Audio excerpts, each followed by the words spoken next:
37 દિવસમાં ત્રીજી વખત રાહુલ ગાંધી આવ્યા ગુજરાત। અમદાવાદ એરપોર્ટ પર પ્રદેશ કોંગ્રેસના નેતાઓએ રાહુલ ગાંધીનું સ્વાગત કર્યું। ગુજરાત કોંગ્રેસના નવસર્જન માટે રાહુલ ગાંધી ગુજરાતમાં છે। અમદાવાદમાં એઆઈસીસી પ્રદેશ કોંગ્રેસના નિરીક્ષકો સાથે તેમની બેઠક છે। આજે પ્રથમ બેઠકમાં સંગઠન સર્જન મુદ્દે રણનીતિ ઘડવામાં આવશે। સંગઠન સર્જનની બેઠકની તૈયારીઓ પૂરી થઈ ગઈ છે। સ્ટેજ પર માત્ર 5 લોકોને સ્થાન અપાયું। તમામ નિરીક્ષકોને સ્ટેજની સામે એક સમાન સ્થાન અપાયું છે।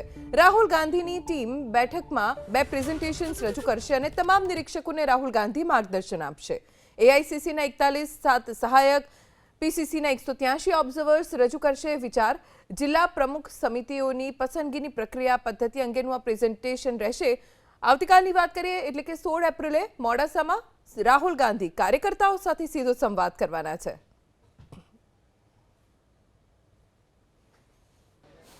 જિલ્લાના અધ્યક્ષો સાથે પણ પરામર્શ થયો અને ત્યારબાદ વર્કિંગ કમિટીએ કેટલાક સુધારાઓ સાથે જેને મંજૂરી આપી છે એ મુજબ જિલ્લાના એકાઈઓને મજબૂત બનાવવા માટેનું કામ થવાનું હતું। મેં વિનંતી કરી અમારા કોંગ્રેસ પાર્ટીના હાઈકમાન્ડને કે જ્યારે આખા દેશમાં તમે આ કાર્યક્રમ લાગુ પાડવાના છો એનો પાયલટ પ્રોજેક્ટ શરૂઆતનો ચોક્કસ પીરિયડ કોઈ રાજ્યથી શરૂ કરવાના છો એમાં અમારા ગુજરાતને આપો આ તક। હું આભારી છું કે કોંગ્રેસ હાઈકમાન્ડે પાયલટ પ્રોજેક્ટને ગુજરાતથી લોન્ચ કરવાનું નક્કી કર્યું।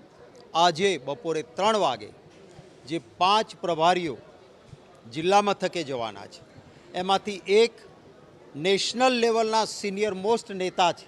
આખા રાજ્યના પ્રભારી રહ્યા હોય, મિનિસ્ટર રહ્યા હોય, સાંસદ રહ્યા હોય એવા સિનિયર વ્યક્તિ જિલ્લા મથકે સેન્ટ્રલમાંથી આવેલા અને 4 વ્યક્તિઓ અમારા ગુજરાતના, એમ 5 વ્યક્તિઓ જશે। આપણે ગુજરાતમાં કહેવાય છે ને પંચ ત્યાં પરમેશ્વર, 5 ભેગા મળીને નિર્ણય કરે તો પરમેશ્વરે કરેલા નિર્ણય જેવો સારો નિર્ણય થાય તો એ રીતે નિર્ણય થશે।